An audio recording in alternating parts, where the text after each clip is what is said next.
नमस्कार साथियों, दीपक कुमार सिंह शिक्षा विभाग के अपर मुख्य सचिव। ये क्लैरिफिकेशन है एसटीईटी को लेकर के। विगत कई दिनों से ये गतिरोध कायम था और इस क्लैरिफिकेशन को मैं क्लैरिफिकेशन मानूं या फिर कन्फ्यूजन मानूं, क्योंकि कई अभ्यर्थियों का अब भी सवाल है कि अखबार कुछ और कहता है, शिक्षा विभाग कुछ और कहती है और होता कुछ और है। परंतु हमें शिक्षा विभाग के माध्यम से जो जानकारियां दी जाए उसी पर विश्वास करना होगा। अंतोगत्वा उन्हीं सभी बिंदुओं को हम लोग इसमें शामिल करेंगे।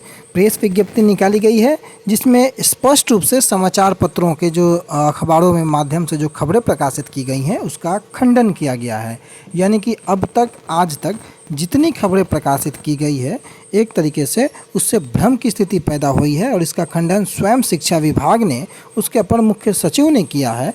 तो ये सवाल भी उत्पन्न होता है कि आखिर इन अखबार वालों ने आम अभ्यर्थियों के मानसिक स्थिति के साथ खेलना कैसे उचित समझा। दूसरी ओर इस संबंध में शिक्षा विभाग ने यह स्पष्ट कर दिया है कि याचिका संख्या 7387/2020 में माननीय उच्च न्यायालय पटना के द्वारा जो पारित न्यायादेश एवं उक्त से उद्भूत एमजेसी संख्या 447/2022 के आलोक में वाणिज्य संकाय के लिए माध्यमिक शिक्षक पात्रता परीक्षा का आयोजन किए जाने का निर्देश है।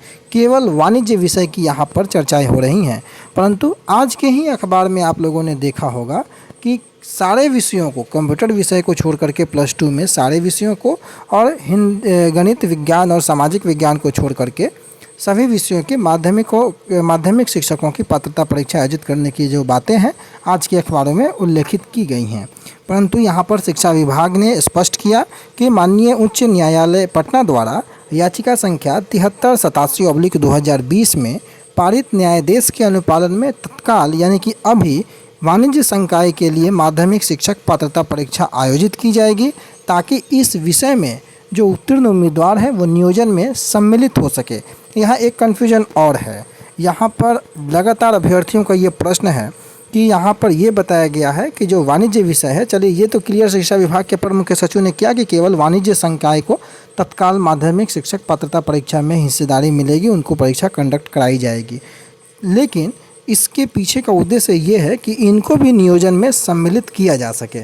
तो 7वें दौर का नियोजन अभी आना है, क्या 7वें दौर में इन्हें सम्मिलित किया जा सके या अगले दौर में, यह भी एक प्रश्न चिन्ह है और इसका जवाब भी खोजना और ढूंढना बेहद आवश्यक है। परंतु अभी के लिए जो खबरें थी वो मैं आपको स्पष्ट बता दिया कि जो वाणिज्य संकाय है उसको लेकर के माध्यमिक शिक्षक पात्रता परीक्षा का आयोजन किया जाना है और उसको लेकर के क्लैरिफिकेशन अपर मुख्य सचिव की ओर से आ गया है। इसको लेकर के भी कई प्रकार के सवाल हैं, अगले वीडियो में हम लोग उन सभी सवालों को देखेंगे। परंतु अखबारों की ओर से जो खबरें प्रकाशित की गई थी, जो भ्रम की स्थिति पैदा हुई है, उसको लेकर के लगातार अभ्यर्थियों ने भी सचिव को कॉल किया, मैसेज किया, उनके से मुलाकातें हुई और उनका क्लैरिफिकेशन आना ही था, जो कि क्लैरिफिकेशन अब सबके सामने है। धन्यवाद।